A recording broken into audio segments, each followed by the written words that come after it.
Today on the Stone Podcast, we're going to be talking to Jiann. He has his own financial services company. And we're just going to get into a little bit about, are you ready for retirement? Are you planning for retirement? And what are certain steps for you to take to get there? That way you don't necessarily have to rely on Social Security, which might potentially be going out, right? Yeah.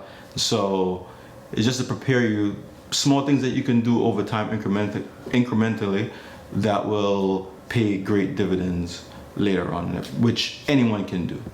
And I think a simple thing that we can start by doing, like I said before, is saving 10% or at least 10% of your income. Yeah, absolutely. Minimum 10%, and then you also got to think about where are you saving that money? Is it in the right vehicle?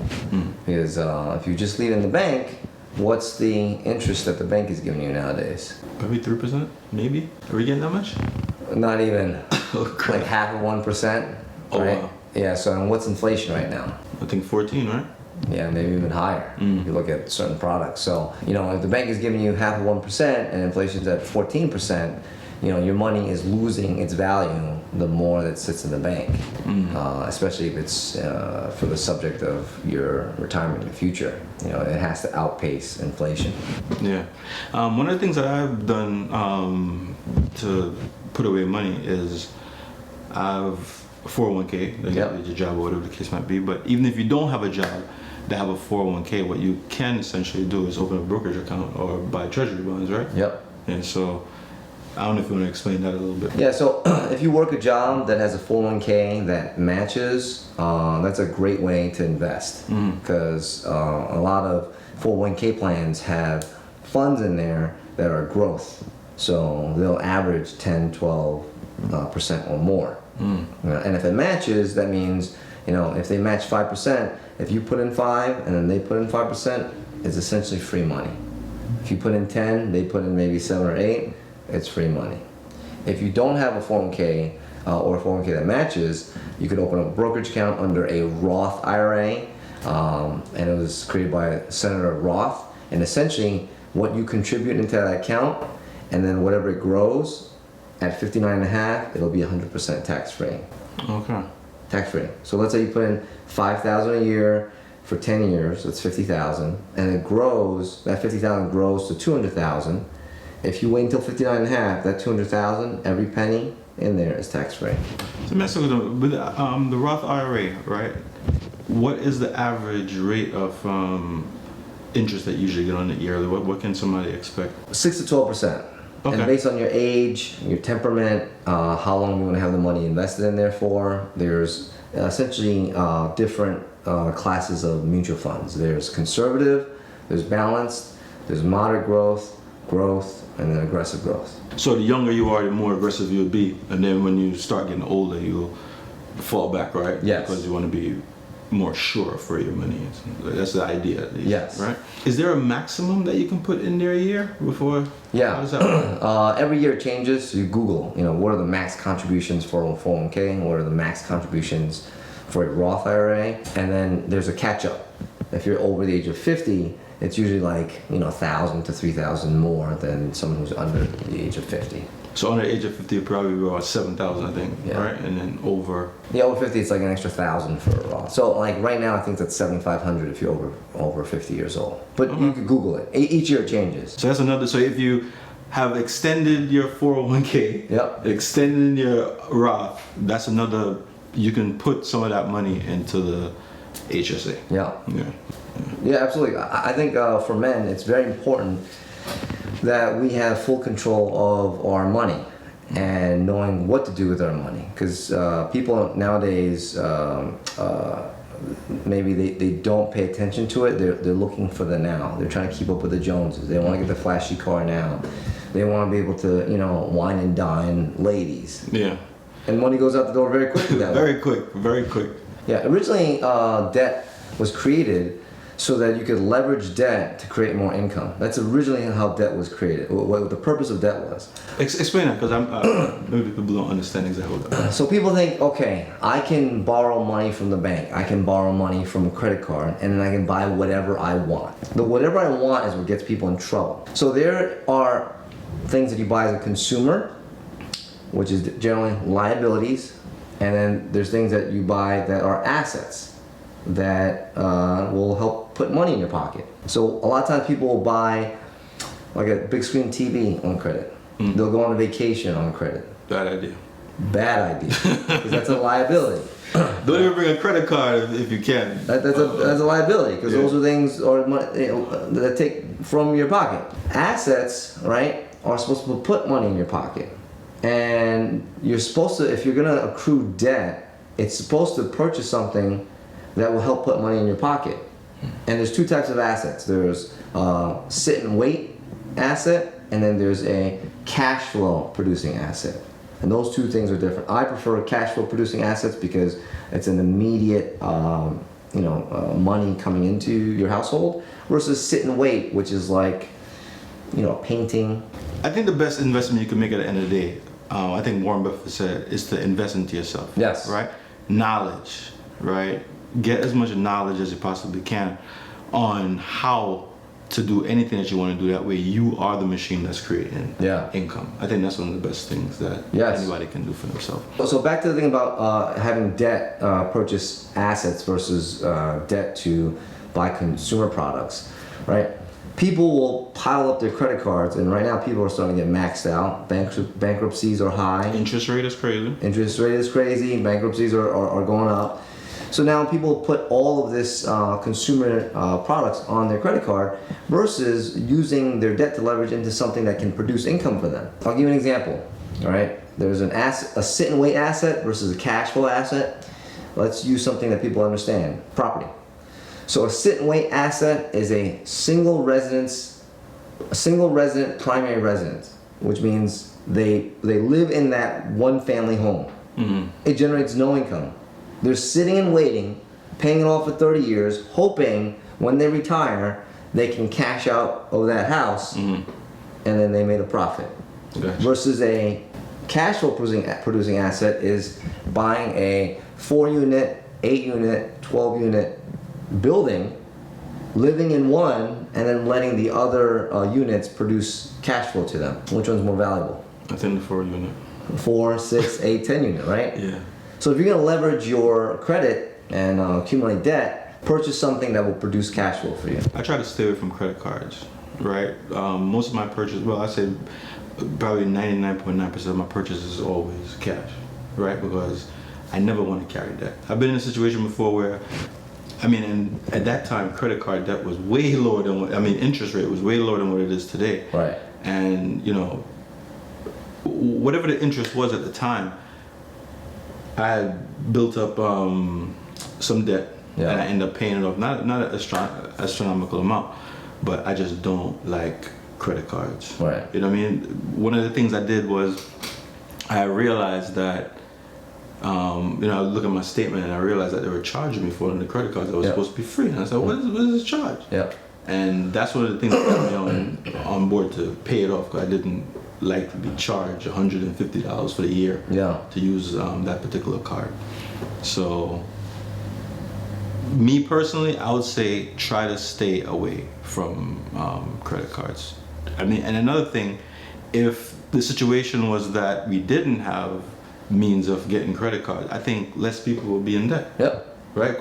And you wouldn't live beyond your means, because now you say, all right, you know what? Let me think about this. I have to live within my means. No one is going to give me credit. Right. And I think this is one of the few countries that does this, because if you go to the Caribbean or so, I don't know how it is right now, but you go to other countries, there's no such thing as credit card, right? Yeah.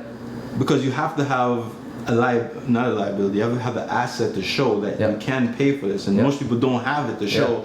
So you just have to live within your means. So everybody, just live within their means. Yeah. If it's not a loan or something that they get from someone. The average credit card balance is like 10 grand. God damn, no. So what's the interest on that? I mean, after that first year, it's 23.99, 27.99. On that, it would be probably $250 a month interest payments. No, that's bad. You know, the credit card $250 a month on interest. Oh my God, that's over $2,400 a month on interest. It's crazy. $2,400 a year. Yeah. Whoa. Yeah, the credit card companies made $100 billion just on credit card interest alone, not towards the principal. $100 billion on interest last year. I mean, that's where they make the money, right? That's the game, right? Yeah. And another part about the game is this, right? They say, all right, you know what? We're gonna give you this credit card. We're gonna give you these, what do you call it, cash back or whatever the case might be, right? But if you don't pay every month on time, Yep. right, you get charged interest. And some people are smart and they say, all right, you know what? I'm just gonna use it to get the benefits of points, whatever the case might be. But what the credit card company is really doing, they're waiting for you to mess up. Yes. And the minute you mess up, they got you. Yes. You know? Yes, that's what they do. So be very careful with that. I just say no to the credit cards. I try to just buy what I need to buy.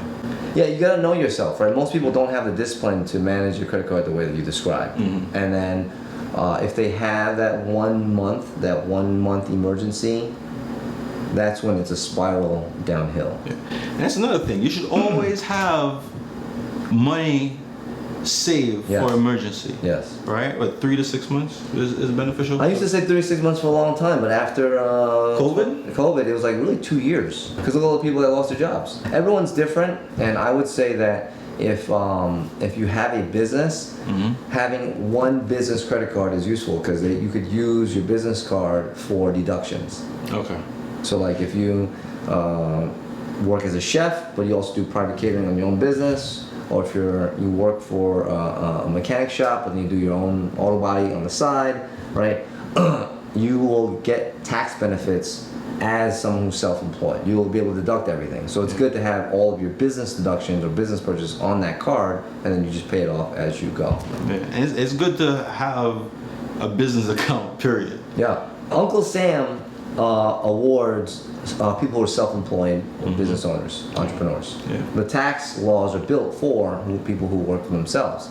They allow you, let's say, someone who gets $100,000 as a W-2 or $100,000 who's self-employed, or you do both. Maybe you work a $100,000 job and then your business generates $100,000. This is how it gets taxed.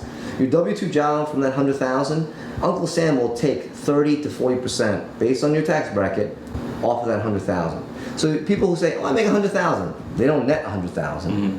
They really net like $65,000 a year. Yeah. So which is $5,000 a month. So they think they're making $8,500 a month, but it goes down to $5,500 a month, and they're like, "Wait, where'd my money go?" Yeah. $3,000 went to Uncle Sam, and then you get to spend. But if you make $100,000 through your own business, right? Uncle Sam doesn't tax all of the gross profit. You're able to deduct everything. So let's say you deduct your cell phone, your car, your gas, work clothes, food, dining. You're taking clients out to eat, travel, right? And then let's say you have $50,000 worth of deductions. So $100,000 minus the $50,000 deductions, you're left with $50,000 gross. Uncle Sam taxes you on the $50,000. Yeah. So you just save money, and just say, God forbid, you're ever in a situation, especially men, where you're how should I say? What do you call that when you go into default for something? Bankruptcy? Not bankruptcy, but if, let's say you owe somebody or whatever the case might be, or somebody trying to sue you, right? And they put a blockage on how much money you could make, right? Say you make, say you win a lottery or something, right? I forgot what they call it when you garnish your check. Yeah, garnishment, yeah. Right? So if they garnish your checks, right, under your social per se, they're not gonna garnish your business. Right. You know what I'm saying?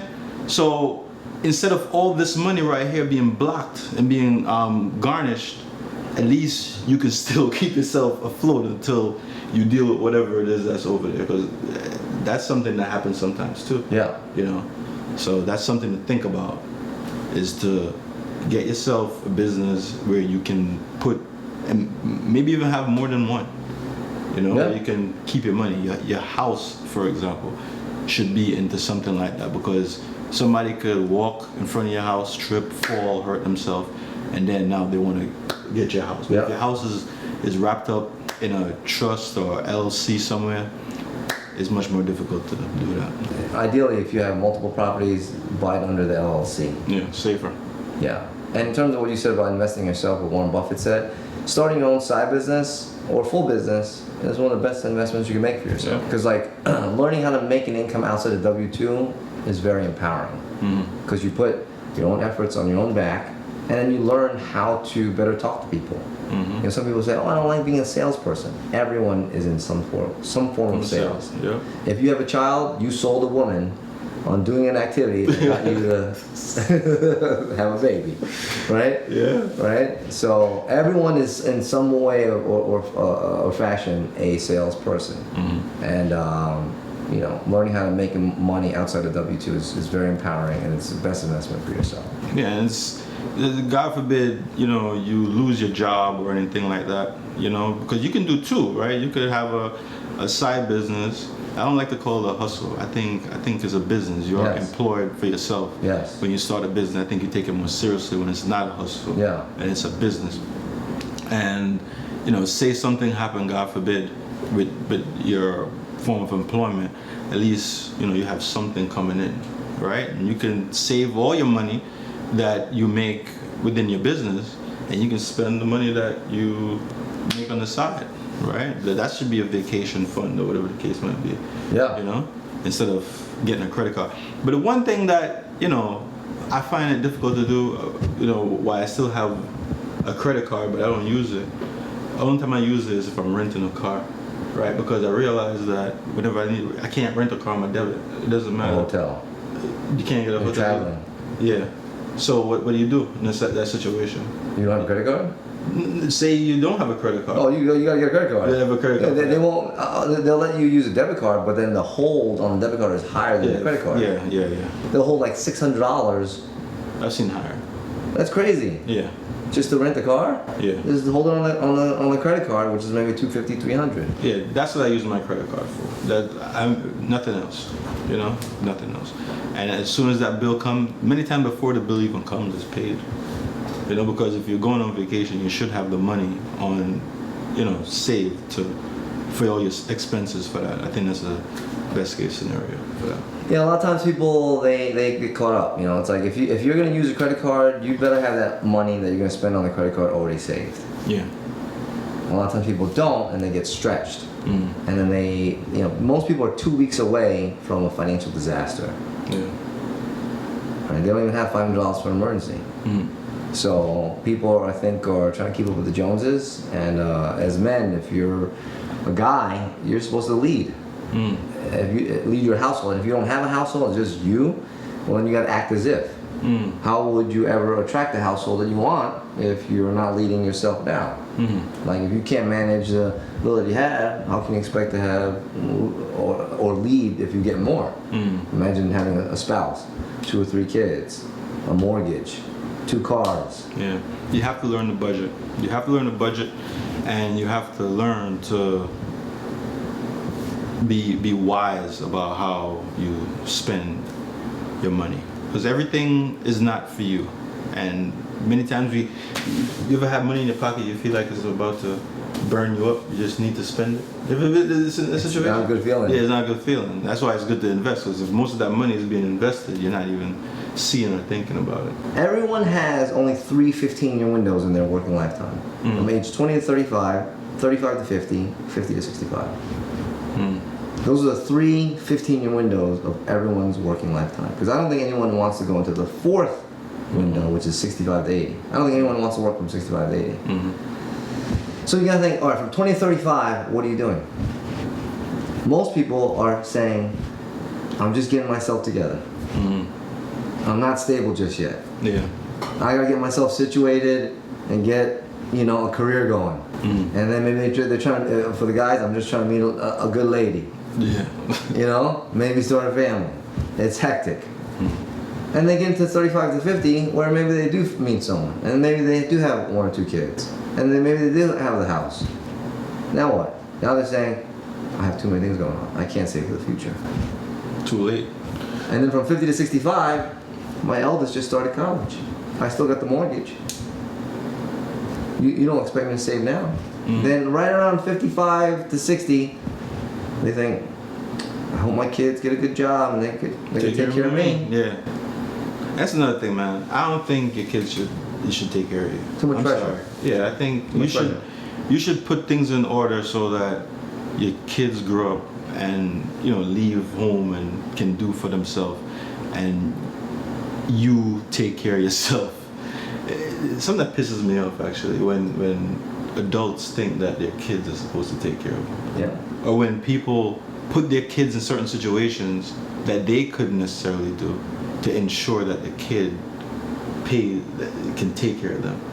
But that's not about retirement. That's a whole different thing. Maybe that's some part people how they plan on retiring, and it takes away from your family life too. And you think you gotta take care of somebody else's household. I mean, I've seen this kind of stuff, and me personally, I don't like it. I think each person is supposed to be able to can take care of themselves. The only person that you just need to depend on to take care of you is your wife or your husband. Yep.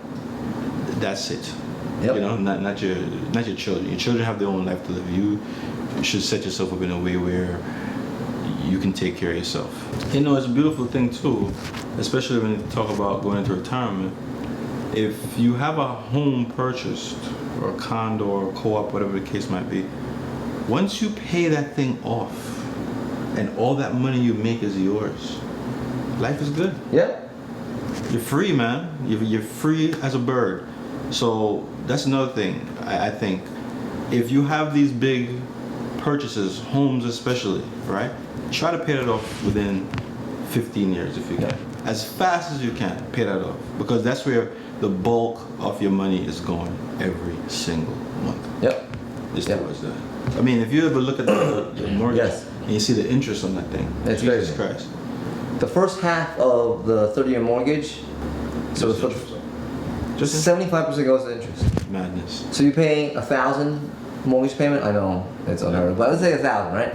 $750 is paying interest. $250 is only paying the principal. Yeah. I think many people don't look at those kind of things either. But going into retirement, make sure you're debt free going into retirement. I think that's one of the best things. If you want to look at your overall arc of what things to do, just make sure you're debt free. I don't think you could really retire with that. I think do it all the time, brother. I know, I've seen that. I think it's just a hard concept to grasp. I'm retired, yet I have debt. Yeah. Oh, and school loans are debt. Yeah. Yeah, you need to pay that off too. Yeah, that's debt. Yeah. People don't calculate that. Correct. Yeah, it's debt. Yeah. I'm not a big fan of student loans. I don't have any student loans. I know you don't have any student loans. I pay that off long term. Yeah. I worked as a waiter in college and I was an RA, so I paid for mine in school. Mm-hmm. The main thing is you gotta take control. Right? I think a lot of times people think that it's always out of their hands and they adopt that victim mindset. Believe it or not, I've heard a lot of guys sit there and just kind of complain, and I'm like, I just feel like telling them, yo, you gotta man up. Like just sitting there and complaining, like it doesn't. Not gonna help. It's not gonna help you, and it's a big turnoff. Even talking to another dude, like we're solution oriented. To sit there and complain about stuff is just like you gotta take control. And I would say, do not try to keep up with the Joneses. A lot of times, guys, try to keep up with the Joneses. They don't know. You don't know what the other person's situation is. You don't know if they won the lotto. You don't know if their aunt passed away and left them some money. You don't know if they refied their house for the third time. Yeah, many times things aren't the way that they seem. So just think about you, and another thing, you get somebody in your life. Talk about finances before you decide to get married or settle down with somebody, because your spending habits might not be that person's spending habits. You know what I'm saying? So make sure that person is not carrying a whole bunch of debt, because when you get married, you're responsible for that person's debt. Yeah, I know someone that was a saver but married someone who was a spender. Not good. And then towards the end of their marriage, he found out too late that she took out credit cards in his name, and then stopped paying it after they separated. So that's not good. You have to when you meet someone, you have to learn if they're a spender or they're a saver. Yeah. Do they have the same values as you? Yeah, and you know, maybe a good thing to do too is to check with your Equifax, your Experian, just to see if there's something there that you might not be privy to, right? Because Yes. that'll show you a whole bunch of stuff. You might think that you're debt free, and you look at this thing, and there's a lot of scamming going on also. Somebody could have something open in your name and you don't even know it. So just check. Never co-sign a loan for someone. Oh, don't let nobody know. I probably didn't touch it. But a lot of people do that. No, don't do it. A lot of people do that. Yeah. A lot of people do that. I remember one time somebody asked me to co-sign something, and I said no. Because the way I look at it was, if you're not good with your money, how are you going to be good with my money? Right. Your credit. Yeah, I'm It'll not ruin your future. Yeah. So, yeah, definitely do not co-sign for it, because you're responsible for it once you co-sign. Yeah. So they default. They don't care about their credit. Yeah. They're bringing you down with them. Yeah. I don't care what girlfriend you got. She could be a nice person. Do not co-sign for her. Don't do it. Don't co-sign. Don't even co-sign for your brother. Don't do it for anyone. I'm telling you. Imagine they're on a boat that's sinking, and they're telling you to jump on that boat with them, and you're safely on the dock. You have the life preserver. You could just throw the life preserver and then just pull them ashore, or do what they're telling you, which is go on that sinking boat. Don't get on that sinking boat. That's co-signing along. Yeah. And it's funny too, because when you're in the dealership or whatever the case might be, with someone and they can't afford whatever it is that they're trying to get, whether it's a house or a car or whatever the case might be, or, you know, even the credit card, right? The person that's working there is telling you, yeah, come on, just co-sign for it. They don't care. They don't care. Yeah, they're not your friend. You have to learn to use your mind for yourself. You have to think critically about everything, especially when it comes to your finances, because at the end of the day, you are responsible for your finances and nobody else. In whatever position you put yourself in due to your finances, you're the one that's going to have to pay for it at the end of the day. Yeah. Right? Yeah. Because you could be with a woman or whatever the case might be, and you could love her to death, and she could love you. Once things are done, oh, but you bought it for me. I didn't tell you to do that. Yep. That's the first thing on the head. Yep. So don't put yourself in that kind of position. Men, please don't do it. If you need a car, you could just get a second-hand car. Japanese cars can I don't want go that. 200,000 miles easy. You buy cash, no payment on the car. Yeah, people, like I said before, people are living way beyond their means. There's tons of car in the neighborhood with that green thing on the tire, on the wheel. Oh yeah, BMWs. I've never seen that before. It's so much of it. You literally sometimes on one block there's 3 or 4. Oh, nice cars too. BMWs, Mercedes. It's always nice cars. Yeah. No, I'm not gonna say always nice car, but I saw one that was a very old car, and you know it had this on it. So yeah, be fiscally responsible. Think with your head, not with your heart. You know, God made you with a whole bunch of brain cells for a reason, for you to think critically. Yeah, man, we're supposed to be logical. You gotta use that logic. All right, so that's it for this week of Stone Critically Thinking. Please feel free to join us again some other time. We'll be discussing more topics relating to men. And you're coming back? Sure. Yeah, John will be here to speak because, as you can see, it's better dialogue when there's more than one person speaking. So thanks, peace, have a great night, have a great day. No, it isn't. Thanks and have a great day. Thank you.